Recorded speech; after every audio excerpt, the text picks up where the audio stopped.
culture dit nous pays. Des gains, Timon Kavin, ça c'est vérité. Et ça, c'est ouais la terre. Important la culture. Pas laisser personne m'édifier, ben dans ta tête. Sauvegarder la culture dit nous pays. Même si un crabe qui chef, on se retrouve. Il peut pas stopper de l'eau qu'à monter. Important la culture. Distance qu'a fait mon noix clair. Préserver la culture dit nous pays. Tendez, yes, attendez. Oui, nous attendez, yes, attendez. Oui, nous apprendre à danser nous belles dragées. Est-ce qu'on qui fait bouton? Oui, nous apprendre à danser nous bon lira. Feuille pour la Guyane. Danser dit nous pays. Petit côté, grand l'esprit. Morel et maman, souple, ou à prier pour moi. Formidable, un clin d'œil que nous faisons à Eliana Banis de Kourou qui rencontre T2I, donc deux générations qui se rencontrent par un mix que je me suis plu à faire et qui visiblement rencontre beaucoup de succès parce que les gens me demandent il est où le titre, il est disponible où? Nulle part, seulement dans Périscope. Et dans Périscope, nous sommes heureux d'accueillir ce soir des voyageurs, des gens qui d'ailleurs ont l'intention de nous faire voyager même quand nous ne voyageons pas, puisque dit-on les voyages, ça forme la jeunesse, même si ça déforme les valises. Et d'ailleurs, pas besoin de valises quand on peut se munir de sac à dos. Même adulte, on peut avoir un sac à dos. Bien.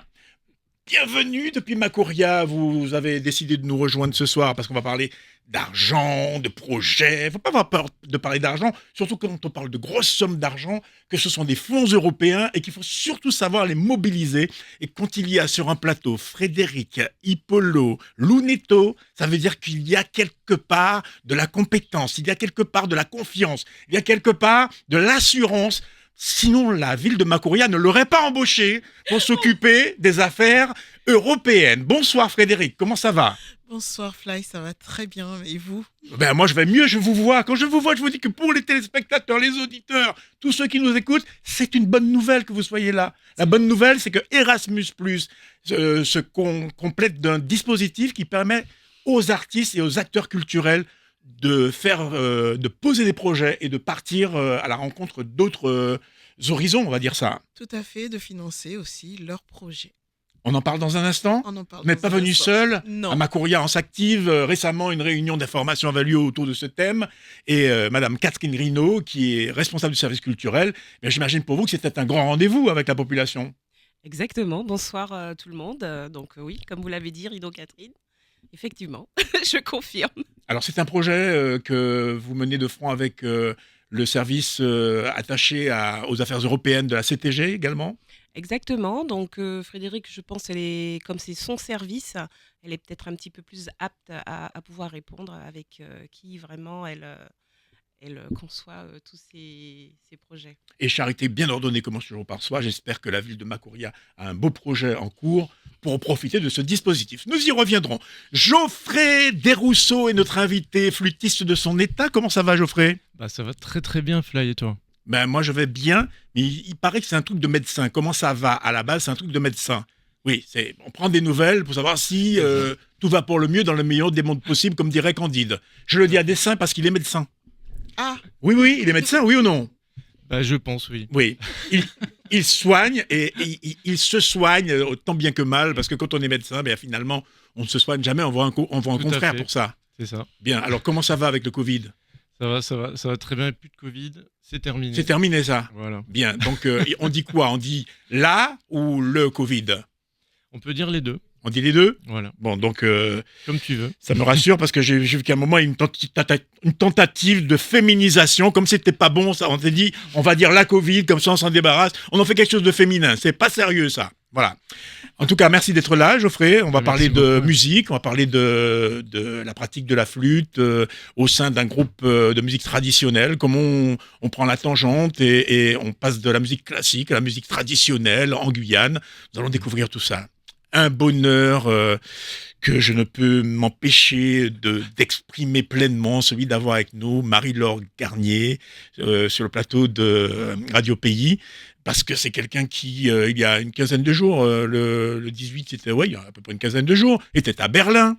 Et donc, elle est déjà ici. Et non seulement elle est là, mais elle prend le temps de respirer l'air du pays, d'aller écouter ce qui se fait. Je l'ai croisé hier soir, par exemple, au concert des frères Sip. Et ça fait plaisir de savoir qu'on a l'équivalent en musique de ce que pourrait être une Lucie d'Écosse pour le sport, pour le judo. Parce que c'est ça qu'il faut comprendre. Il y a une performance à être à ce niveau-là et à développer son art sur le plan national et international, même si ça ne se voit pas et même si on n'en est pas conscient. Merci d'être là, Marie-Laure. Avec grande joie, merci de m'accueillir. Bienvenue en haut côté, parce que la Guyane a au pays. Gré merci. Bon, est-ce que tu as trouvé l'occasion de parler créole, l'auto en tournée, qui m'a parlé créole? Qui est moi-même. Ah ouais? Ah ouais. À quel moment tu as fait ça? Eh bien, l'homme tout seul. Ouais? Faut encourager mon corps. Ah oui alors. Pourquoi ça? Oui, bon, on dit ça parce que hier au souhait, il y a un spectacle, vous savez, à la journée créole au Liron la terre, et puis il y a un spectacle, et puis Armel qui a présenté ce spectacle-là pour les frères Sip, et puis il commençait à présenter ce spectacle-là en français, mais on ne comprend pas, parce qu'il n'est pas facile pour toi parler comment, l'auto pas gain l'habitude, et puis le public l'a dit, non, nous la keto, on nous, fais des bruits, apportez manœuvre, jusqu'à la fin il fait, et il fait le bien. Absolument. Donc, on a dit une belle coup de chapeau pour lui. Et puis, nous avons eu l'occasion tout à l'heure, ici vrai à ce plateau, peut-être pour me traduire pour comprendre. Hein? Donc, nous avons eu l'occasion tout à l'heure, ici vrai, un monde qui a sorti du Rodbord, qui vient depuis 3 semaines ici, qui a fait compte, et qui a parlé nous d'une histoire, qui a parlé de Blanche Coton. Vous vous rappelez les autres bêtes? Blanche Coton, Blanche Neige, Noir Charbon, Noir Café. Voilà, nous avons parlé de tout ça dans un petit moment. T'as compris? T'as tout compris? Mais tu as le décodeur depuis quelques temps, il faut dire. D'accord. Eh bien, je suis heureux de vous accueillir. J'ai envie de savoir un peu plus de vous, mais quelque chose de personnel, quelque chose que vous allez nous confier, parce qu'entre nous, il n'y a pas de raison que l'on ne découvre pas qui vous êtes réellement, parce qu'on occupe des fonctions, mais dans la vie, on n'est pas que des fonctions. Alors, je vous passe un petit jingle, et à l'issue de ce jingle, eh bien, chaque monde qui a dit mot, à qui ça y a envie de mot, à souli, à qui ça y est, à qui ça y est, comment efficace. Comme ça.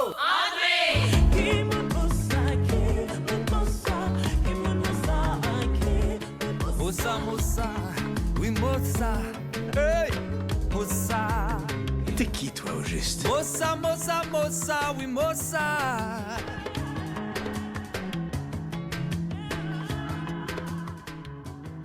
Eric Hippolo, qui monte tout ça? Ça va. Et moi, Oui, on peut dire, j'aime lire, oui. danser. J'adore le casse-corps. Et j'apprends à le danser, à l'entendre, à le chanter, à le ressentir. Donc c'est quelque chose que j'aime particulièrement. C'est une découverte par le fruit du hasard ou bien parce que... Oh non, parce que le casse-corps ressemble beaucoup à ce qu'on va se retrouver en fait chez moi. En fin fond de ma forêt équatoriale au Congo, D'accord. on va avoir des danses pareilles en couple et on va effectivement, comme on dit chez moi, on dit buka nzoto. Ça veut dire casser effectivement le corps. C'est en lingala et voilà. Comme je l'ai dit, être en Guyane, en fait, c'est vraiment être à la maison. Donc, le casse-corps rejoint effectivement ce que j'aime beaucoup. D'accord. Et ça fait combien d'années de Guyane? Avec une interruption de 5 ans en hexagone, ça va faire 20 ans bientôt la Guyane. Voilà. Elle est pas belle l'histoire? Elle est magnifique. Bien. Alors, du côté de Macouria, Catherine Rino, qui est Catherine Rino en dehors de sa fonction de responsable de la culture à la ville de Macouria? Alors, Catherine Rino, elle n'est pas de Macouria. Elle travaille à Macouria. Je suis de Saint-Laurent, en fait. Voilà. Oui. Mais, Et quand on vient de Saint-Laurent-du-Maroni, qu'est-ce qu'on aime particulièrement? Qu'est-ce qu'on emmène dans ses bagages quand on sort de Saint-Laurent-du-Maroni? waouh, on emmène tout plein de choses. Comme Et passe son tour. Je passe pas mon tour, mais moi j'emmène tous mes souvenirs de Saint-Laurent, j'emmène un petit peu mon marché, tiens, parce que c'est pas tout à fait la même chose que sur Cayenne. Donc c'est une nostalgie de marché, parce C'est que une finalement... nostalgie de marché, nostalgie de plein de choses, parce que j'ai toujours vécu à Saint-Laurent, et il n'y a pas très longtemps que je suis sur Macouria. Mais je peux comprendre, parce que c'est un espace social extraordinaire, le marché, quand on a l'occasion d'y aller, de rencontrer, d'échanger, Tout à fait. de marchander, parce que marchander, c'est tout un art aussi. À Saint-Laurent, ça se fait beaucoup ici. J'ai remarqué qu'on ne peut pas Un le peu faire. moins, On un peut- peu moins. On peut moins le faire, oui. Et c'est vrai que dans certains pays, quand on voyage, ne pas marchander, c'est comme presque manquer de respect. Un peu. C'est vrai, hein. Ouais. Et chez nous, à Saint-Laurent, c'est comme si c'est normal de le faire, en fait.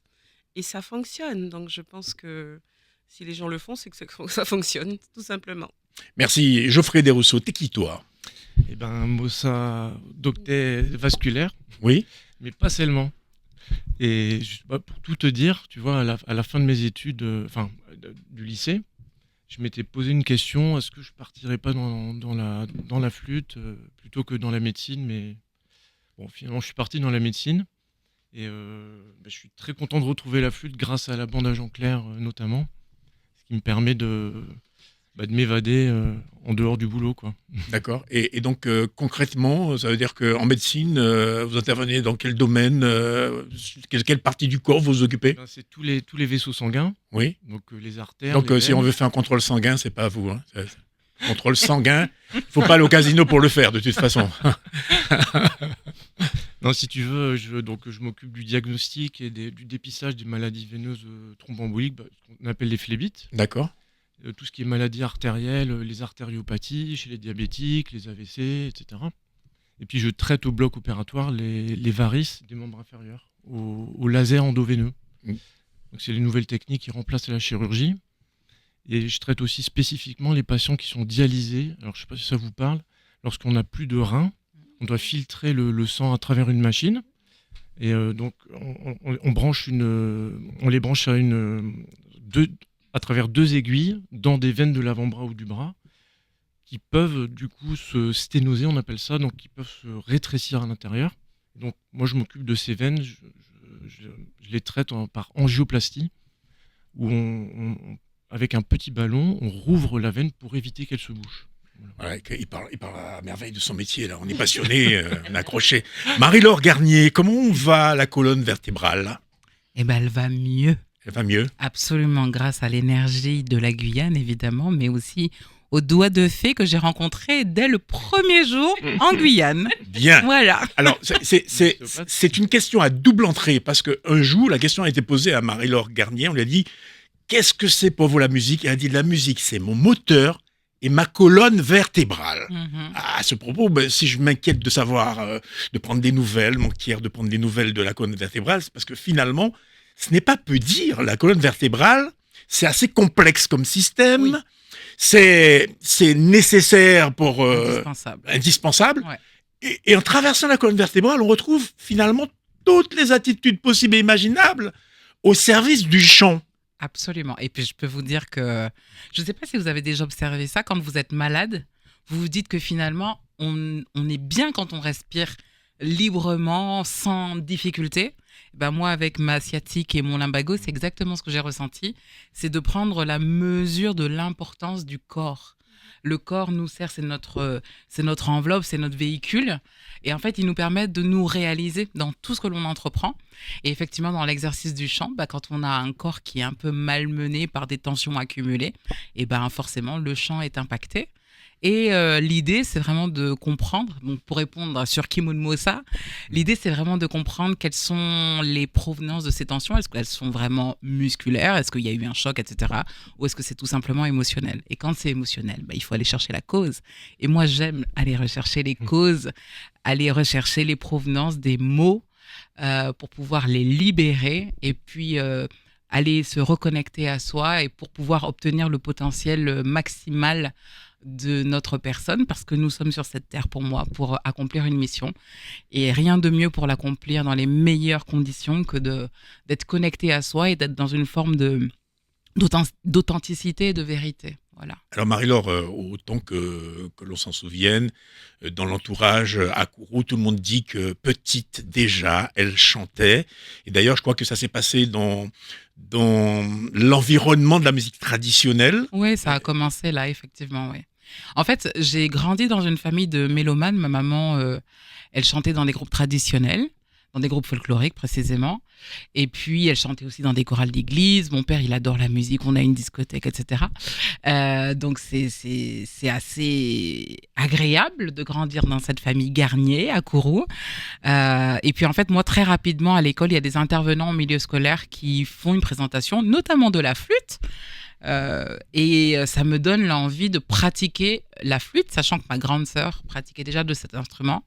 Et en fait, pour moi, il y a une évidence qui fait que je demande à mes parents de m'inscrire à l'école de musique de Kourou. Et c'est là où tout commence concrètement, puisque l'école m'ouvre ses portes avec la formation musicale, avec l'apprentissage des tambours traditionnels, évidemment avec le chant. Pour moi, ça me donne une base extrêmement solide parce elle repose sur l'apprentissage des sons, la reconnaissance des sons, l'appréhension des sons, mais également sur le rythme. Ça donne aussi un ancrage physique. On va en avoir besoin autant pour la flûte que pour le piano, que pour le chant. Et puis, surtout, d'un point de vue psychologique, ça ancre un être dans son territoire. Ça lui donne un ancrage suffisamment solide pour pouvoir, le moment venu, se projeter ailleurs en ne perdant pas la richesse de sa région, cette belle région Guyane, et de pouvoir, le moment venu, encore une fois, s'imprégner de tout ce dont on a besoin pour pouvoir évoluer, se dépasser, conquérir de nouveaux territoires, de nouveaux publics. Et je trouve rechercher, retrouver sa vraie identité.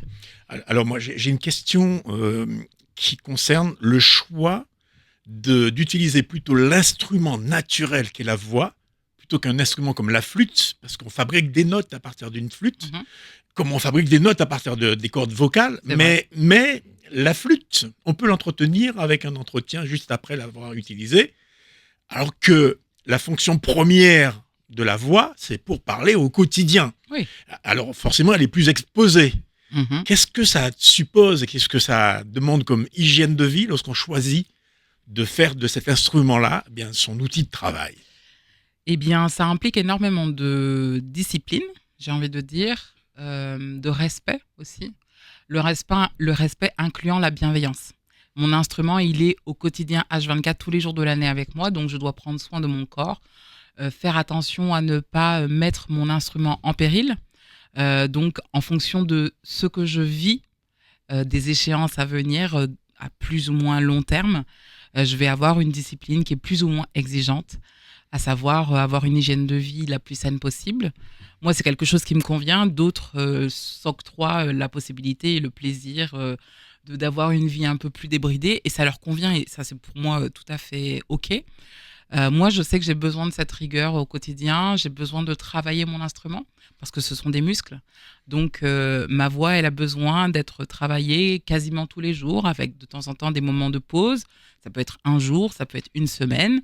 Mais je sais aussi que le répertoire, il faut qu'il soit travaillé, parce que puisqu'on a un instrument qui est composé de muscles, et le répertoire, il a besoin d'être répété encore et encore, parce que de même qu'on a une flûte avec des touches, donc la mémoire musculaire, elle est au niveau des doigts.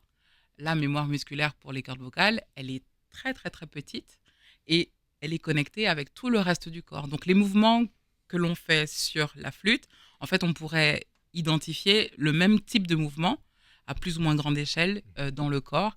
Et c'est un entraînement quotidien, et ça ne se fait pas en 2 mois. Je sais que beaucoup de personnes commencent le chant en voulant être tout de suite propulsées sur le devant de la scène. J'ai envie de les encourager dans cet enthousiasme, et aussi de les rassurer, parce que parfois les progrès n'arrivent pas aussi vite que l'on espère. Il faut de la patience, il faut de la bienveillance, et il faut du temps. On ne peut pas faire l'économie de ce temps. C'est une valeur précieuse. On sent, plus on avance dans l'âge, que le temps passe vite.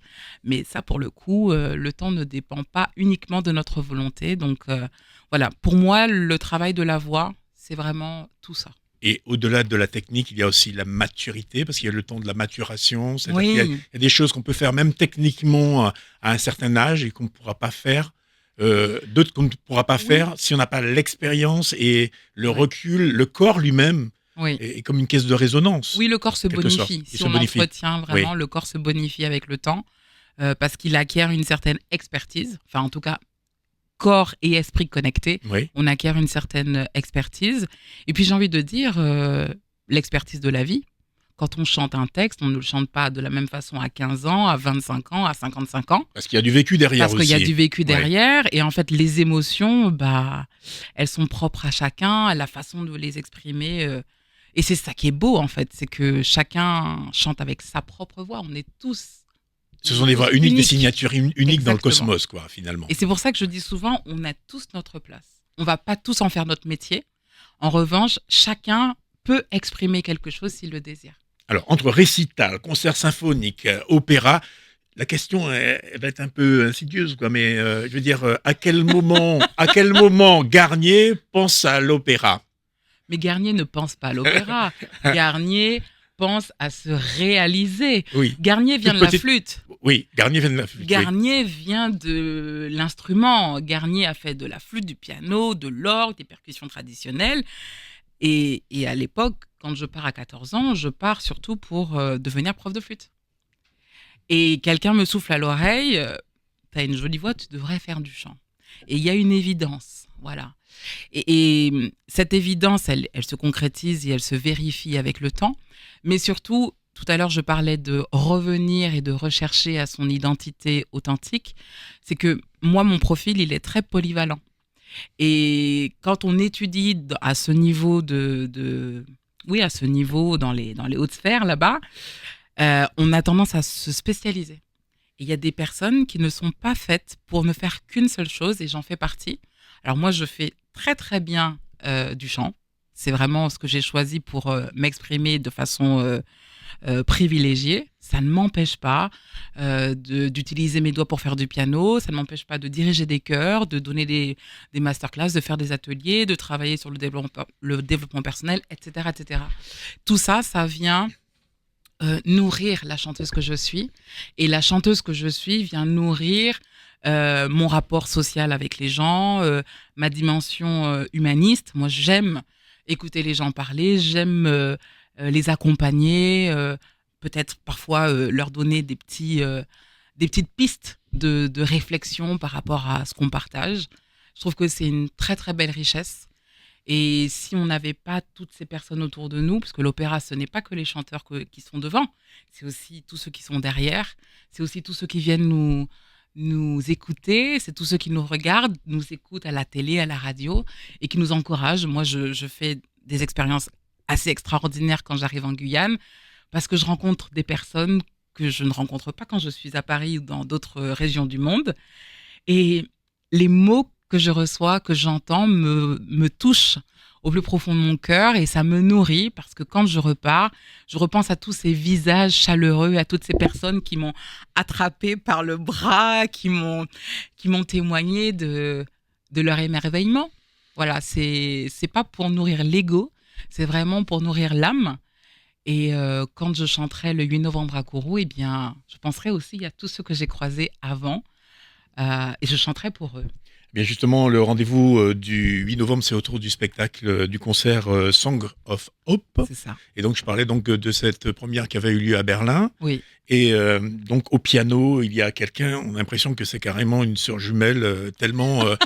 c'est vrai, quand ses mains sont sur le piano, c'est son regard, sa manière d'accompagner, on a l'impression qu'elle vit pleinement, qu'elle est le complément d'objet direct de ce qui se vit sur scène. C'est extraordinaire de voir cette complicité. Comment vous vous êtes rencontrés ? Eh ben, en fait, on s'est rencontrés en 2004. On était en formation musicale ensemble. Et quelques années plus tard, elle m'a recontactée, parce qu'on n'avait pas gardé contact.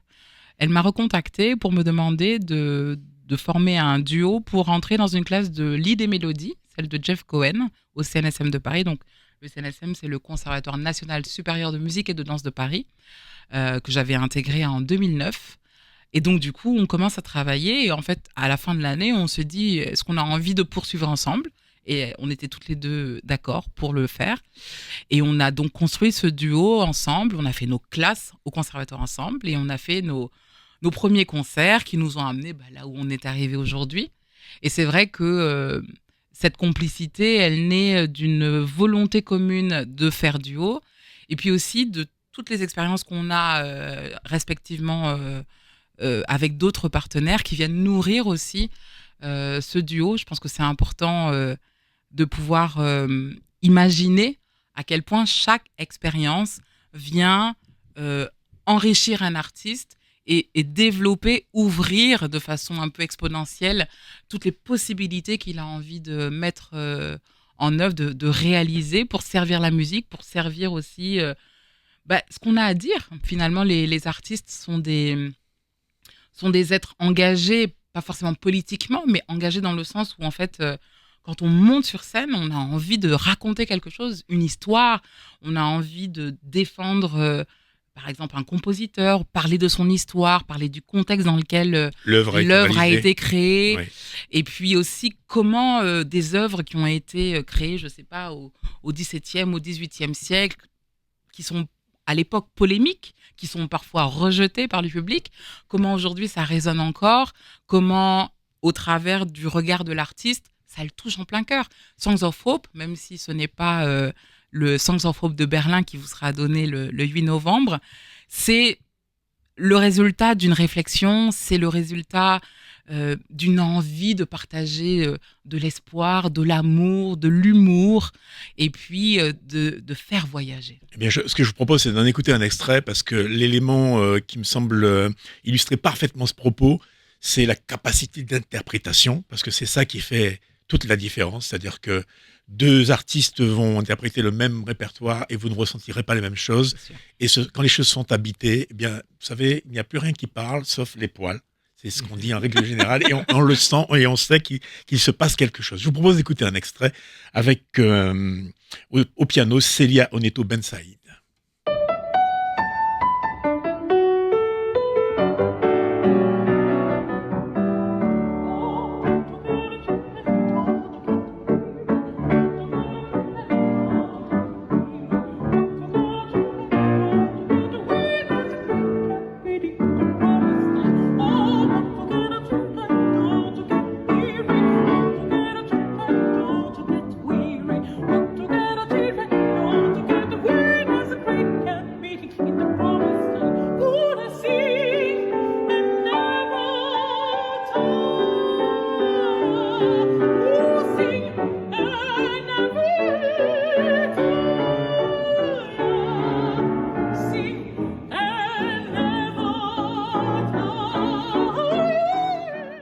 Un extrait de ce que vous pourrez entendre le 8, et ça sera donc en duo à Kourou, le spectacle aura lieu à Kourou, et il y aura auparavant des ateliers, nous y reviendrons dans un instant.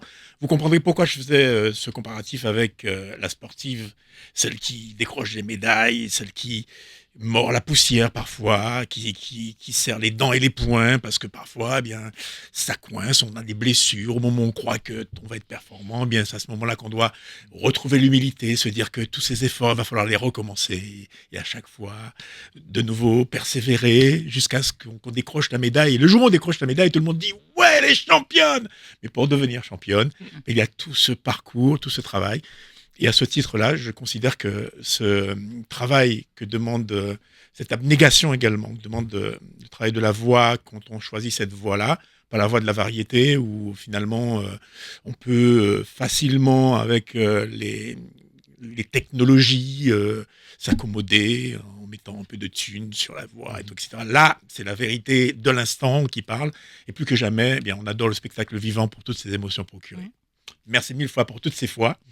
Et je vais passer tout de suite la parole à nos deux invités qui viennent de Macouria pour nous parler de la possibilité que nous avons en Guyane de bénéficier de dispositifs qui permettent aux acteurs culturels et aux artistes de monter des projets et de les faire financer. Alors Frédéric Loneto Ipolo, de quoi s'agit-il exactement ?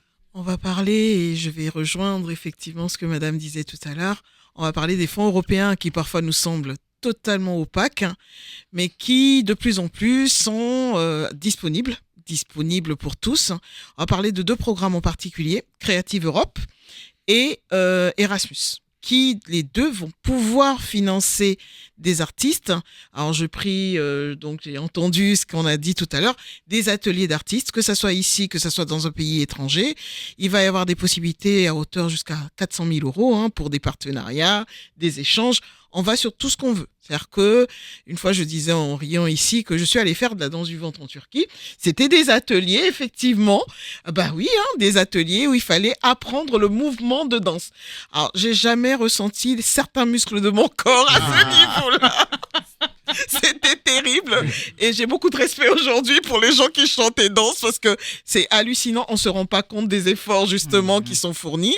Moi, c'était à titre expérimental. J'ai pas recommencé, mais ça m'a fait prendre conscience qu'effectivement, chacun de nous a un rôle à jouer. Moi, je sais pas chanter. Il va pleuvoir encore plus en Guyane si je le fais, mais je sais aider à trouver le nerf de la guerre, parce que effectivement, les artistes, ils vont voyager, ils vont devoir se reposer, tout ça, ça coûte de l'argent. Et avec les 2 programmes Créatifs pour l'Europe, qui est en même temps géré au niveau de la CTG, ça veut dire qu'en fait, on va avoir un consultant CTG qui travaille spécifiquement sur les programmes, ce qu'on appelle les programmes horizontaux, et Erasmus, où nous, commune de Macoria, on commence à avoir quand même une petite expérience, où on va pouvoir dire, tel projet, je prends un cas de musique classique ou d'opéra, on décide de faire un opéra sur Nabucco, le chant des esclaves, quelque chose dans ce goût-là. On dit, voilà, on va faire un atelier, une résidence d'artistes de 3 semaines, de 2 semaines, et il faut payer les artistes, il faut financer l'hébergement, et là, on se dit, OK, on va faire un Erasmus KA2, par exemple, et madame va nous dire, j'ai un collègue qui est en Grèce, j'ai un collègue qui est en Pologne, j'ai un collègue qui est en Roumanie, on voudrait bien travailler tous ensemble. Frédéric, qu'est-ce que tu nous proposes?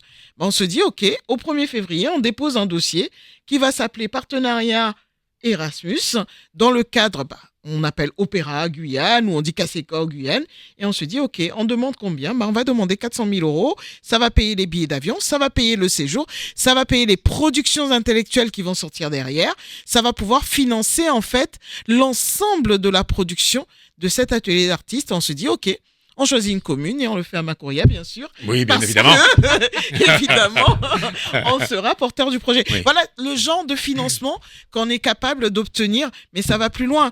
On va faire des ateliers autour de l'esclavage, par exemple. On va dire, OK, les routes de l'esclavage, peut-être sur le champ, peut-être sur les pratiques, peut-être sur tout et n'importe quoi. Le compte, par exemple, Sur est le éligible. compte, sur le compte, voilà, le compte est éligible, puisque tout ce qui est pratique artistique, mais vraiment quand je dis tout, c'est tout. Je veux faire de la moussaka grecque, je vais apprendre à faire de la moussaka grecque. Voilà, tout est éligible tant qu'on sait structurer son projet, le construire. D'où le fait que Macoria, justement, propose des ateliers avec Madame Rino, donc, qui est responsable du service culture, parce que très peu de personnes en parlent généralement. Aujourd'hui, les collectivités, on est un peu étranglés, mais on continue à avoir des souhaits pour financer nos artistes. Donc, la commune de Macoria a pris sur elle d'organiser justement ces ateliers. Je vais la laisser en parler. Vous pouvez nous expliquer comment concrètement les porteurs de projets peuvent trouver... on va dire, une solution pour mener à bien ce projet? Est-ce qu'il faut... Dans un premier temps, on fait, comme elle a dit Frédéric, des ateliers, c'est-à-dire qu'on met en place le service culturel et le service de Madame Loumeto et Fonds européens. On fait une espèce d'atelier, en fait, et on invite les artistes, puisque comme ça concerne les artistes, on en fait aussi pour tout ce qui touche les associations aussi. Mais là, cette fois-ci, comme le 16 octobre, on avait mis en place cet atelier, ça s'est déroulé à Macoria. Donc, c'était Macoria donne accès à l'Europe pour les artistes. Donc, ça passe, bien entendu, on fait notre des sessions d'information pour expliquer. Ça passe sur les réseaux et tout. Oui. Et une fois que on reçoit ces artistes, et une fois qu'ils sont là, Madame Loumeto prend le relais en leur expliquant ce que ce que l'Europe est capable de faire pour les accompagner. Alors moi, je vais poser la question à Madame Loumeto-Ipolo, parce que généralement, quand on parle de fonds européens, d'Erasmus, généralement, il y a autour de ça un fantasme. Est-ce qu'on peut rappeler ici, ce soir, sur Télépays, Radio Pays, globalement, quels montants ont été mobilisés l'année dernière, par exemple, pour la Guyane, sur les fonds européens? 3 millions. 3 millions d'euros. 3 millions d'euros, sachant que le budget Erasmus quand même est à 27 milliards. Donc il y a de la place, il y a de la marge. Oui. C'est juste voilà, il faut respecter. Alors clairement, la problématique qui va se poser au niveau des gens, une fois qu'ils ont dépassé la peur d'y aller, c'est de dire qu'il faut être très carré dans ce qu'on dit. Je décide, il faut être simple, faut pas aller trop compliqué. Je décide de faire un atelier d'artiste de 2 semaines.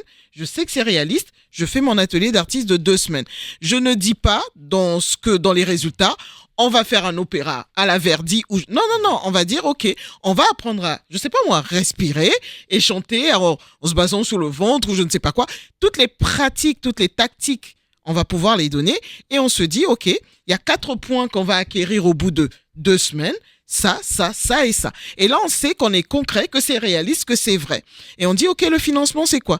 Le financement pour l'hébergement, pour les repas, pour le budget, effectivement, de l'artiste qui va devoir se déplacer. On budgétise tout et on dépose. Le respect des dates. Ouais, là aussi, c'est quelque chose qui est... Il faut respecter les rituels de l'Europe. L'Europe vous dit que c'est le 1er à 12h, heure de Bruxelles. Ce n'est pas à 12h, heure de Guyane. Voilà, on va avoir ce genre de petites choses qui vont faire que beaucoup de gens vont rater les fonds européens. Alors que là, comme je l'ai dit, on dispose aujourd'hui sur le territoire de Guyane d'un espace à la collectivité territoriale sur les fonds Creative Europe. Les appels sont en cours, ils sont ouverts.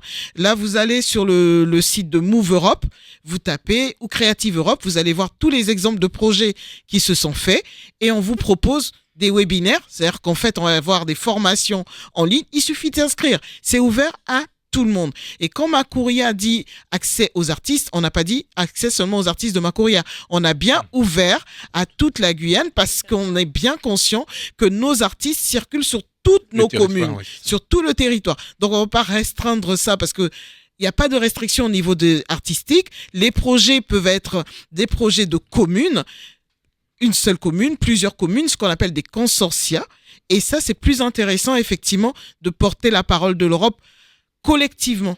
Alors, j'ai une question qui concerne la prise en charge, par exemple, des déplacements. Si, par exemple, Marie-Laure Garnier veut organiser un opéra à Caseco, par exemple, en Grèce, ou dans un autre pays européen, on va dire, par exemple, en Espagne ou au Portugal, le déplacement de la Guyane au Portugal n'est pas pris en charge. Enfin, Si. jusqu'à Paris n'est pas pris en charge. Il est pris en Si, charge totalement. Tout est pris en charge. Tout est pris en charge à hauteur d'un forfait. Malheureusement, parce qu'il faut toujours tenir compte du fait qu'il y a des forfaits. Le forfait, il est quand même sympa. Il a mis 188 €. Quand on s'y prend suffisamment longtemps, on a quand même des billets qui restent raisonnables. D'accord. C'est réaliste, ça reste réaliste. Aujourd'hui, les agences Erasmus, Créatifs pour l'Europe, on a bien porté la parole des Outre-mer, on a bien conscience que nos réalités, nos coûts sont assez exorbitants parfois, mais il faut s'y prendre longtemps avant. Deuxième question dans la foulée de la première et dans la même veine. Si elle veut maintenant réaliser ce projet à La Réunion, est-ce que La Réunion... Non, ce n'est pas possible. Il faut que Non. ce soit d'un territoire d'outre-mer en direction de l'Europe. De l'Europe ou de Curaçao, de Saint-Martin côté néerlandais, il faut nous ou expliquer. de Donc, Aruba. tous les- Les territoires d'outre-mer hors France. C'est-à-dire que D'accord. moi, je peux pas aller à Tahiti, je peux pas aller à Saint-Martin côté français. Par contre, je peux faire mon projet côté néerlandais. D'accord. Tout simplement. Et autre restriction quand même, c'est de dire que la mobilité, on part donc de Cayenne, je dis on prend l'avion, elle nous dit ok, mon projet c'est d'aller faire mon atelier avec des partenaires en Espagne. Ok, d'accord.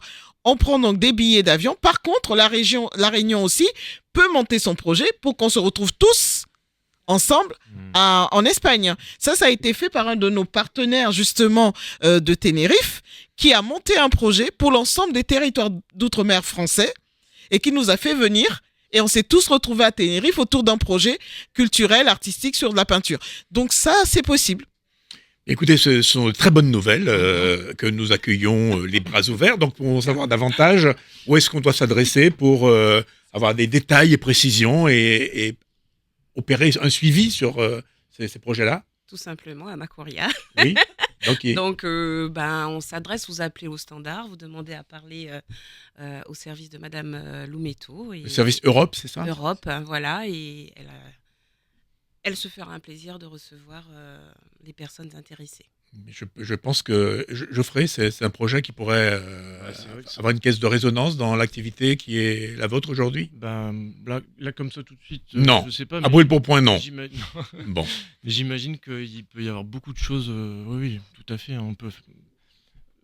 Côté médical aussi, c'est tout à fait Non. possible. Si. Non, non, Il y a pas des aujourd'hui. Non. Aujourd'hui, on parle de tout ce qui est artistique. Monsieur, non. Le médical, on va faire une autre émission dans un autre Je créneau. rigole. Mais pour ce qui est, voilà. Mais pour le médical, c'est voilà. Pour les artistes, on va rester sur les artistes. Souvent, les parents pauvres, hein, il faut dire, c'est pas toujours très évident. Donc, quand il y a des opérations comme ça, il faut en parler. Donc, rendez-vous. Le prochain rendez-vous, c'est quand à Macouria? Rendez-vous très vite parce que les dates de délai approchent. C'est en février qu'on doit soumettre les dossiers. Sachant que je suis pas artiste, donc il faut vraiment que les artistes s'asseyent, qu'on prenne le temps de discuter, de dire qu'est-ce qu'on fait réellement. Est-ce qu'on le fait ou on le fait pas? Est-ce que vous y allez individuellement ou on y va collectivement? Voilà, il faut prendre le temps de discuter et faire une autre réunion et voir comment on fait. Merci beaucoup. Merci d'être venu nous apporter ces bonnes informations qui concernent Excusez-moi, les fonds européens. Je vais rajouter quelque chose, parce que c'est l'occasion. Pour revenir à Madame Garnier, Oui. elle a évolué il n'y a pas très longtemps sur le gospel à Macouria. Et donc, Voilà. il y avait un le spectacle de gospel. Voilà. Et c'est vous qui l'avez invité. Oui, elle a été invitée Par la ville de Macouria. ville de Macouria. Ah, C'était le 24 de ce Octobre, mois-ci. ouais. Voilà. À voir votre sourire radieux, on comprend que vous fûtes séduite. Merci. Voilà, merci pour ces précisions et Merci. puis bonne continuation au service des artistes. Nous allons tout de suite accueillir en lieu et place de Frédéric Lunetto Ipolo et Catherine Rino qui vont nous quitter. Bonne route pour rentrer à Macouria. Nous allons, oui, allez-y, installez-vous. Et pendant ce temps, notre ami Geoffrey va sortir sa flûte et peut-être nous enchanter avec peut-être un air de classique pour commencer. Compte tenu du fait que initialement c'était une formation classique, Formation on classique, va voir s'il reste encore quelque chose du classique. De Lille, ouais. Oui, allons-y. Et- Qu'est-ce Bien sûr. Oui, ce sera un concerto de Mozart, l'Andante en ut, on essaie ça. et orchestre. Oui, on se rapproche du micro.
Geoffrey Desrousseaux, comment on passe de ça à l'interprétation de Thibouchon de Eugène Mona, interprété sur une flûte en bambou? Comment on passe de ça à ça? On peut écouter un extrait? Ouais. Oui.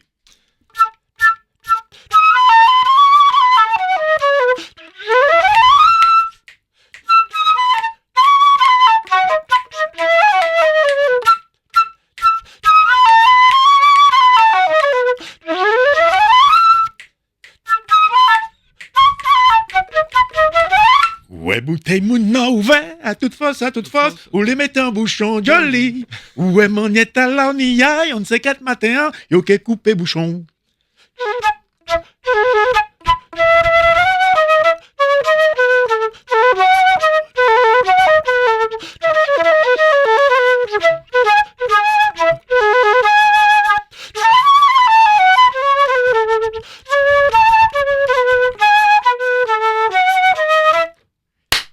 Bravo. C'était Jeanne Mona. Alors, comment ça arrive? Comment cette musique arrive finalement, elle devient entêtante au point de donner envie de la jouer? Ah, mais tout à fait. Moi, je t'en avais déjà parlé. C'était en 2016. J'ai découvert la bande à Jean Clair, donc le carnaval en général, au Café de la Gare. Je suis tombé amoureux de ces rythmes de mazurka, de begin, et justement, je voulais en parler des rythmes de tombé levé. Et j'ai fait des petites recherches et je me suis rendu compte que c'est une expression, l'expression tombé levé, qui est vraiment enracinée dans la culture musicale guyanaise. Parce que sur le plan musical, c'est un rythme typiquement créole qui correspond à un balancement rythmique syncopé. Donc, c'est-à-dire que le temps fort, il n'est pas sur l'accent n'est pas sur le temps fort, mais soit avant, soit après.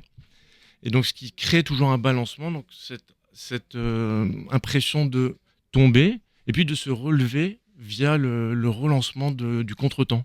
Est-ce que d'être danseur, ça facilite l'exécution? Je pense que justement, tu le vois dans la danse également, puisque à chaque fois, il s'agit d'un côté, tu vas vers le bas et puis tu te relances vers le haut sur le pas d'après. C'est le principe du Nika, en fait. C'est moitié tombé, C'est ça, à belle barre. tombé, levé. Oui, c'est ça. Et alors, finalement, c'est aussi une expression, sur le plan plus symbolique, elle exprime la résilience et la vitalité du peuple créole. Et donc, au final, le tombé levé, ça correspond à un battement créole syncopé à la fois musical et qui, je pense, incarne la pulsation du cœur guyanais. Alors, je pense que Geoffrey Desrousseaux est prêt. Il est mûr pour nous faire une conférence sur le tombé levé. Parce que non seulement il exécute, mais on sent qu'il est habité par... Mais ça m'a vraiment intéressé, ça, Oui. parce que c'est grâce à Jean Clair Annie qui m'y a initié pour pouvoir essayer de mieux comprendre la musique guyanaise. Et j'ai vraiment accroché là-dessus. Juste pour vous montrer l'exemple du rythme syncopé. Ça fait...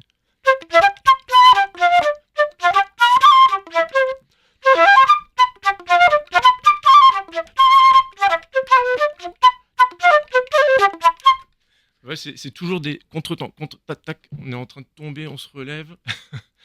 Marie-Laure Garnier, est-ce que lorsque vous faites des vocalises, est-ce que ça arrive qu'il y ait des réminiscences de chansons traditionnelles et qui peuvent être l'objet de vocalises Ah, quand j'étais plus jeune, oui. Oui.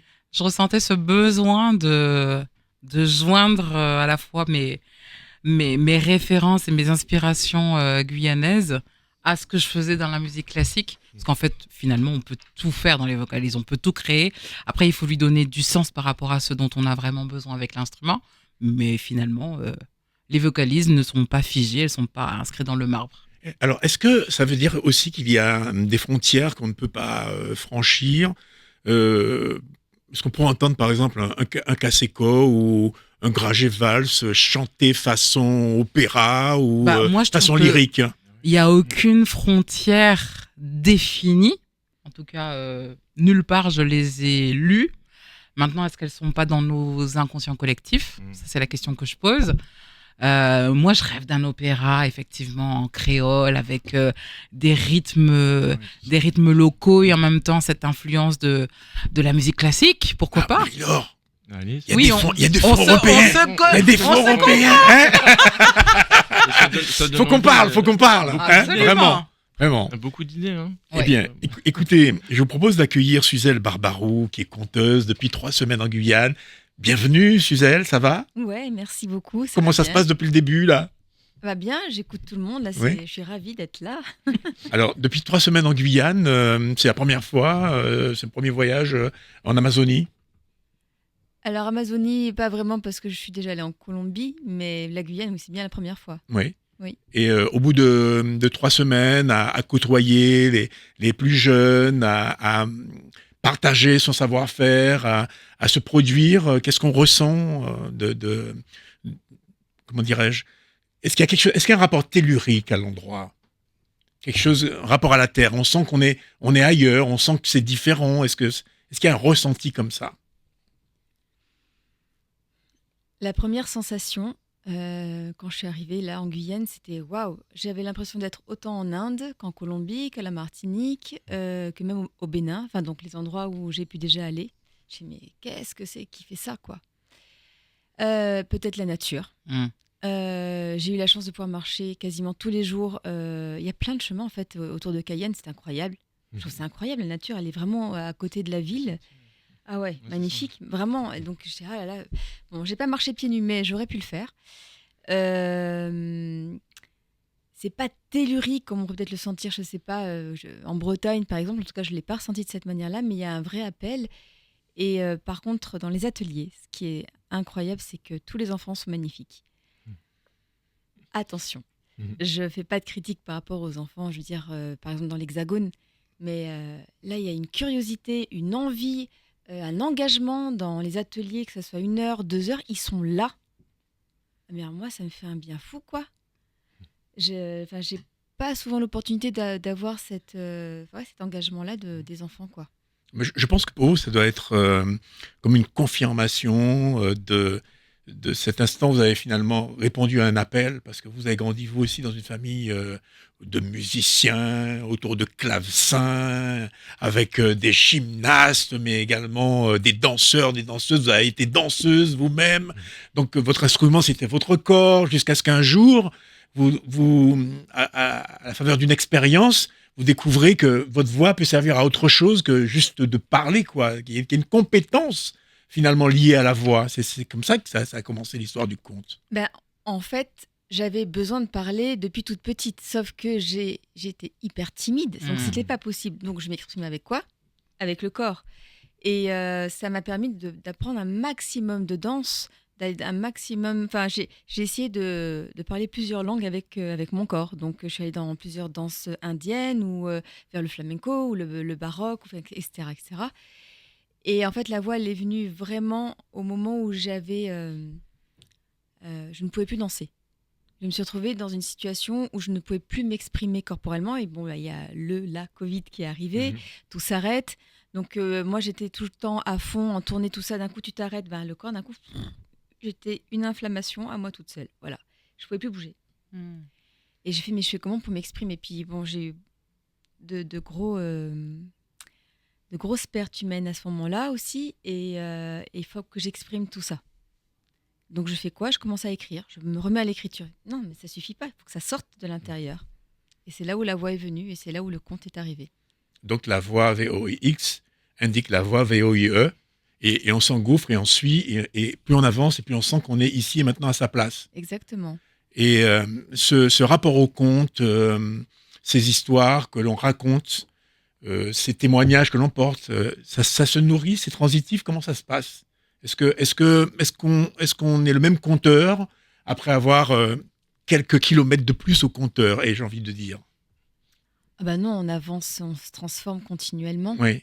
Surtout avec les rencontres que l'on fait et les choix de contes qu'on fait aussi. Parce qu'au départ, quand tu commences, tu sais pas quoi raconter vraiment, ou alors vraiment, tu as déjà une idée. Enfin, je sais pas, j'en connais pas beaucoup qui ont une idée fixe, voilà. Et en fait, au fur et à mesure, tu te rends compte que tu es plus attiré par peut-être les contes merveilleux ou les contes de sagesse ou pourquoi pas les contes érotiques, etc. Et puis, je me suis rendu compte que moi, c'est les cosmogonies qui m'intéressaient, des Dogons par exemple. C'est incroyable leur histoire. Et par contre, quelque chose qui me colle à la peau, oui, j'ai besoin de parler de l'esclavage. Et pourquoi ? Je ne sais pas. Et est-ce que j'ai besoin de me justifier pour ça ? Pas forcément. Non, je ne crois pas non plus. D'ailleurs, on n'est pas obligé de se justifier. Voilà, donc a des choix. Il faut juste les assumer, puis c'est tout. C'est ça. Et puis poser des actes. Je reviens dans un instant, on va parler de Blanche Coton, mais je voudrais solliciter Marie-Laure Garnier. Oui. Quand on entend des histoires comme ça, vous aussi, quelque part, vous racontez des histoires. C'est littéralement continuellement. Et moi, je suis vraiment captivé, parce que je me rends compte qu'il y a une forme d'indépendance chez vous qui dépasse juste la voix. Votre regard, par exemple, votre œil droit est capable de signifier quelque chose, tandis que l'œil gauche vit intérieurement autre chose. Est-ce que quelqu'un vous a déjà dit ça ? Non, vous êtes le premier, mais je suis très intéressée par la façon dont chacun peut percevoir une seule et même chose. En fait, ce qui est beau dans l'art, de façon générale, c'est que chacun peut entendre, comprendre, ressentir quelque chose de différent. Et tout est vrai. Il n'y a pas une vérité absolue. Et moi, en fait, j'exprime mon sentiment. J'exprime ce que j'ai au fond de moi, dans mes tripes. Ça me touche beaucoup ce que vous venez de dire, parce que justement, Songs of Hope, l'idée, c'était aussi de réunir autour de ce répertoire qui était à connotation populaire avec les Negro Spirituals et aussi connotation européenne avec les mélodies françaises. Et en fait, après le concert à Berlin, on est allé justement au mémorial de la Shoah. Et en fait, cette visite nous a transformés, Célia et moi, et nous a donné envie de faire évoluer notre programme. Donc en fait, chaque chose que l'on vit vient nous nourrir, mais aussi nous aide à grandir. Et on est transformé en permanence. Voilà, je pense qu'il ne faut pas avoir peur de cette évolution qui peut parfois être un peu déstabilisante parce qu'on ne sait pas ce vers quoi on va tant qu'on n'y est pas arrivé. Et parfois, ça peut créer des petites zones de résistance, de tension. Mais en fait, c'est juste un cap. Et on a tout à gagner à s'habituer à cet inconfort parce qu'il est juste passager et il nous amène vers quelque chose de plus grand, de plus beau, encore et encore. Alors, pour revenir au propos de Suzelle tout à l'heure, j'ai noté que, par exemple, en Allemagne, oui. Eh bien, on dit Americanish Spirituals, mais on n'écrit pas Negro Spirituals. Oui, moi aussi, j'ai été interpellée par ça. Oui. Donc, ça veut dire que les mots, en fait, ont un sens. Et une énergie. Absolument. Et pour dire la même chose, selon de l'endroit d'où l'on vient, la culture, oui. etc., mais il y a toujours cette précaution pour... les Français, pour certains, ne disent pas le mot noir. Oui. Ils considèrent, dans certaines générations, que dire noir, c'est insultant. Il faudrait mieux dire black. Moi, je dis, moi, je t'appelle pas white. Hein. Oui. Donc, non, mais c'est vrai. Enfin, je veux dire, c'est basique, en réalité. Si on décide qu'un mot porte une énergie péjorative, alors la personne se charge de cette énergie péjorative. Alors que si on déconstruit ça, en fait, on a le loisir et toute la latitude de redonner une énergie beaucoup plus fluide, plus légère et plus belle. En fait, on est responsable de ce que l'on porte dans nos mots. Le choix de nos mots est extrêmement important et c'est pour ça que je suis très, très excitée à l'idée de rencontrer ces jeunes parce que moi, je porte la musique, mais je porte le mot tout autant que vous. Et c'est important pour moi d'aller toquer à la porte de tous ces jeunes et de leur dire, en fait, vous avez envie de quoi ? Qu'est-ce que vous avez envie de raconter ? La musique peut être un vecteur, mais cette musique, elle est aussi accompagnée de mots. Et quels mots vous choisissez ? Alors, ces ateliers auront lieu à Kourou les 4 et 5 novembre. Ouais. Donc, rapprochez-vous de Kourou pour les inscriptions. De l'école de musique de Kourou. L'école de musique de Kourou. Et nous allons laisser un espace à Suzelle pour nous faire pénétrer l'univers de son conte Blanche Coton. Nous sommes toutes oui.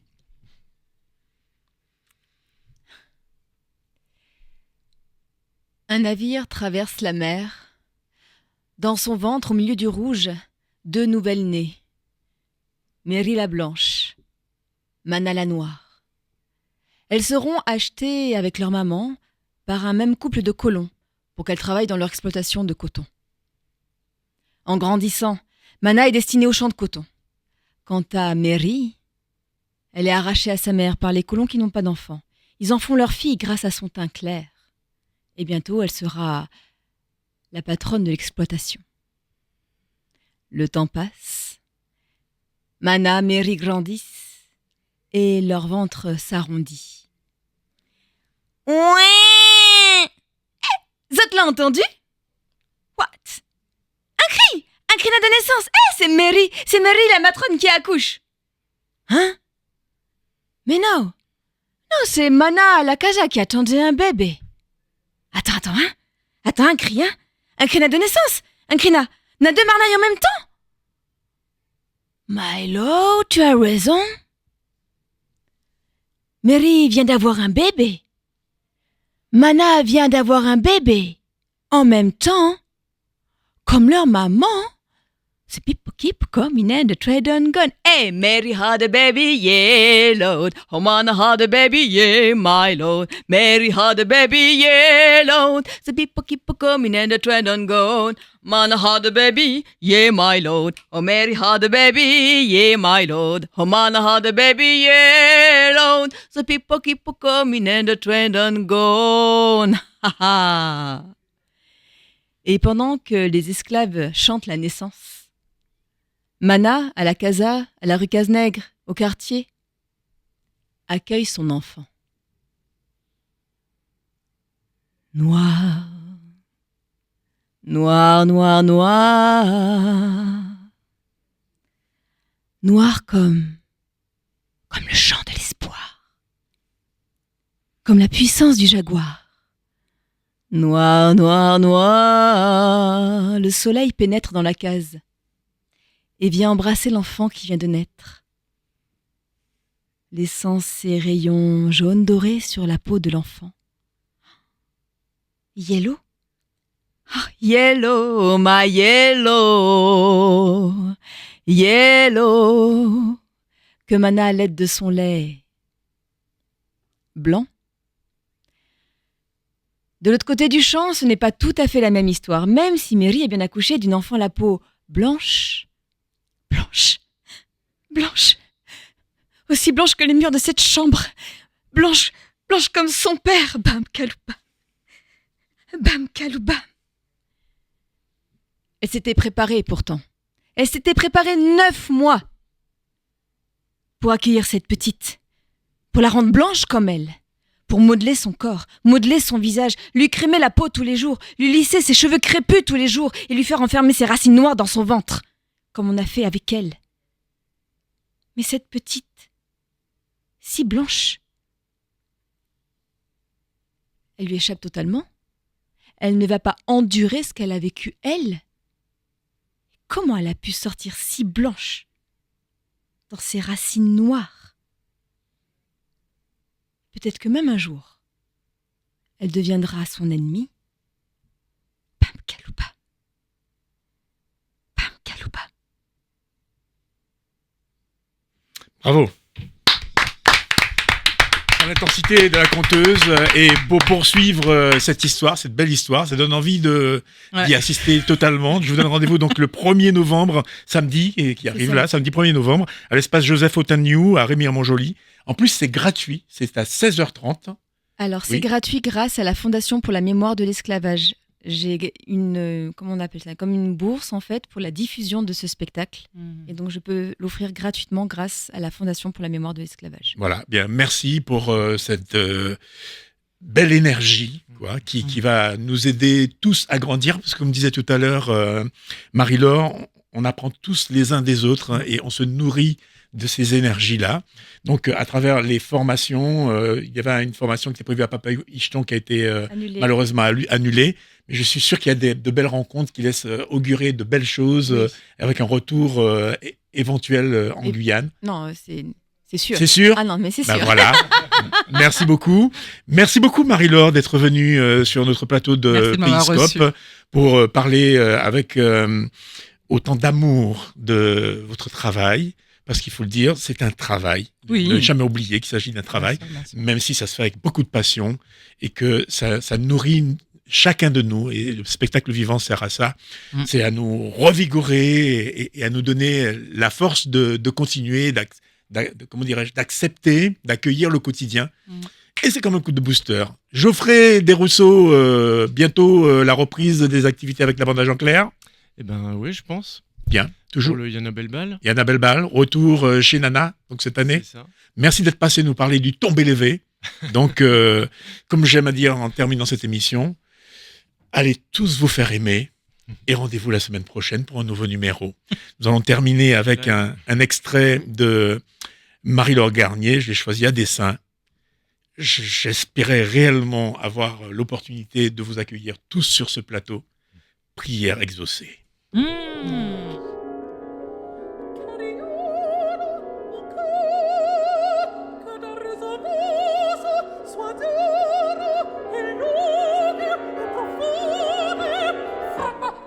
Sacra,